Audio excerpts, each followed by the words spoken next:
Israel आणि Iran या दोन कट्टर शत्रूंमध्ये सध्या युद्ध सुरू आहे. आपल्या सगळ्यांच्या टीव्ही स्क्रीनवरती आणि सोशल मीडिया फीडवरती सुद्धा युद्धाचेच फोटोज येत आहेत. तिसरं महायुद्ध होतंय की काय अशी ही शंका व्यक्त केली जाते. पण तुम्हाला वाटत असेल की हे युद्ध तर हजारो किलोमीटर लांब सुरू आहे, मग आपल्याला त्याचा काय फरक पडणार आहे? पण गेल्या काही दिवसांमध्ये सोन्याचे रेट्स अचानक वाढल्याचं तुम्ही बघितलं असेल, तर तोही याच युद्धाचा परिणाम आहे.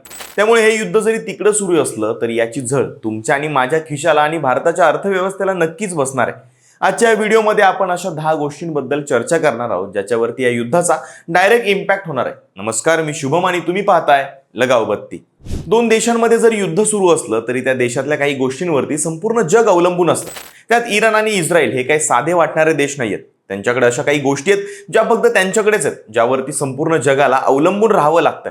सगळ्यात पहिली आणि महत्त्वाची गोष्ट म्हणजेच कच्चं तेल, म्हणजेच क्रूड ऑइल. आपल्या भारताची जेवढी गरज आहे त्यातलं जवळपास 85% तेल आपण आयातच करतो.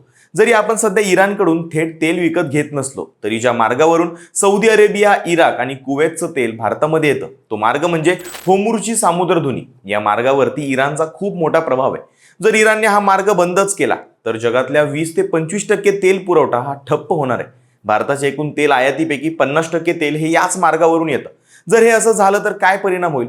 तर पहिला मुद्दा म्हणजे पेट्रोल आणि डिझेलच्या किमती आपोआपच वाढणार आहेत. आणि जर तेल महाग झालं तर अल्टिमेटली ट्रान्सपोर्ट सुद्धा महाग होणार. ट्रकमधून येणाऱ्या भाज्या आणि धान्यांचा वाहतूक खर्च वाढणार, त्यामुळे महागाई सुद्धा वाढू शकते. त्याचसोबत एव्हिएशन फ्यूल महागल्याने फ्लाईटचे तिकीट दर सुद्धा वाढू शकतात. दुसरा महत्त्वाचा मुद्दा म्हणजे भारत हा इराणला मोठ्या प्रमाणामध्ये औषधं पाठवतो. युद्धामुळे ही औषध विक्री जर थांबली तर भारतीय फार्मा कंपन्यांच्या नफ्यावरती याचा खूप मोठा परिणाम होऊ शकतो.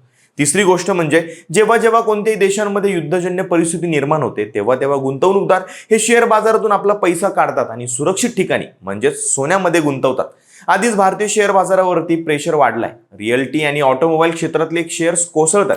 आठवड्याच्या पहिल्याच ट्रेडिंग दिवशी 2 मार्चला भारतीय सेन्सेक्स आणि निफ्टीमध्ये काही मिनिटातच जोरदार घसरण पाहायला मिळाली. कारण कच्च्या तेलांवरती अवलंबून असणाऱ्या कंपन्यांचा नफा या युद्धजन्य परिस्थितीमध्ये कमी झालाय. त्यामुळे अशी परिस्थितीमध्ये लोक आपले पैसे मार्केटमधून काढून सोन्यामध्ये गुंतवतात. आणि हेच कारण आहे की सध्या सोन्याच्या किमती या ऑल टाइम हाय प्राइसला आहेत. आणि हीच चौथी गोष्ट आहे, जवळपास 1,70,000 वरती सोनं येऊन पोहोचलंय. तेच सोनं 1,95,000 पर्यंत जाण्याची शक्यता काही तज्ज्ञ वर्तवतात. सोन्यासोबतच चांदीमध्ये सुद्धा वाढ झाली. चांदी सुद्धा या आठवड्यामध्ये 3 लाखांपर्यंत येऊन पोहोचले. कारण पॅनिक सिच्युएशनमध्ये सोन्या चांदीला सेफ हेवन असं मानलं जातं. कारण जगात काही झालं तरी सोन्याचं मूल्य कधीही शून्य होत नाही. पण मग जेवढी जास्त मागणी तेवढीच जास्त किंमत, हे साधं तत्व इथं लागू होते. त्यामुळे युद्ध जेवढं लांबेल तेवढं सोनं झळाळेल आणि सामान्य माणसाच्या खिसाला महागाईची झळ सोसावी लागेल. पाचवी गोष्ट म्हणजे युद्ध जरी इराण इस्रायलमध्ये सुरू असलं तरी Saudi Arabia, Dubai, Qatar, Oman या सगळ्या गल्फ कंट्रीमध्ये आपल्या भारतातले हजारो लोक हे कामासाठी किंवा शिक्षणासाठी गेलेत. आणि युद्धामुळे त्यांच्यावरती तर टांगती तलवार आहेच, पण हवाई वाहतूक बंद असल्यामुळे परतीचे मार्ग सुद्धा त्यांचे कापले गेले. इतकंच नाही तर सध्या रमजानचा महिना सुरू आहे. त्यामुळे उमरा या धार्मिक विधीसाठी मक्का मदिना इथे गेलेल्या महाराष्ट्रातील मुस्लिम बांधवांची संख्या ही 50,000 ते 1 लाखांच्या दरम्यान असू शकते, अशी माहिती राज्य अल्पसंख्याक आयोगाचे अध्यक्ष प्यारे खान यांनी दिली. युद्धाच्या परिस्थितीमुळे त्यांच्या परतीच्या प्रवासाबद्दल भीती व्यक्त केली जाते. सहावी गोष्ट म्हणजे गेल्या 10 वर्षांमध्ये भारताची इस्रायलला होणारी निर्यात ही 21% वाढली. आपण तिथून विमाने आणि संरक्षण उपकरणे घेतो. हे युद्ध जर लांबलं तर शस्त्रास्त्रांचा पुरवठा विस्कळीत होऊ शकतो. बरं, सातवी गोष्ट अशी की इराण हा भारताच्या बासमती तांदूळ, साखर आणि चहाचा मोठा खरेदीदार आहे. युद्धामुळे जर ही निर्यात थांबली तर भारतातील शेतकऱ्यांचं आणि निर्यातदारांचं मोठं नुकसान होणार आहे. आपण इराणकडून पिस्ता, खजूर, केशर आणि किवी आयात करतो. पुरवठा साखळी जर तुटली तर सणासुदीच्या काळामध्ये सुका मेव्याचे भाव हे गगनाला भिडतील. आठवी गोष्ट जर डेव्हलपमेंटच्या बाजूने विचार करायचा झाला तर भारताने इराणमध्ये चाबाहार बंदरामध्ये मोठी इन्व्हेस्टमेंट केली. हे बंदर मध्य आशियासाठी आपला महत्त्वाचा मार्ग आहे.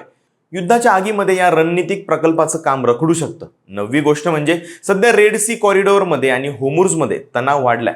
माल वाहतूक करणारी जहाजे आता आफ्रिकेला वळसा घालून येणार आहेत. त्यामुळे माल पोहोचायला सुद्धा वेळ लागणार आणि त्यासाठी इंधन सुद्धा जास्त लागणार. आणि धोके वाढत असल्यामुळे जहाजांचा इन्शुरन्स सुद्धा महागलाय. शेवटची आणि 10वी गोष्ट म्हणजे भारत हा यावर्षी ब्रिक्स संघटनेचा अध्यक्ष आहे.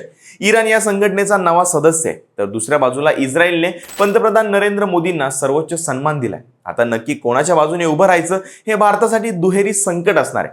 त्यामुळे खरंच युद्ध हे दोन देशांमध्ये असलं तरी याचे चटके तुमच्या आमच्या खिशाला आणि आपल्या देशाच्या अर्थव्यवस्थेला नक्कीच बसणार आहेत, हे नक्की. बाकी तुम्हाला व्हिडिओ कसा वाटला हे कमेंट्समध्ये नक्की सांगा आणि लगावबत्ती यूट्यूब चॅनलला सबस्क्राईब करायला विसरू नका.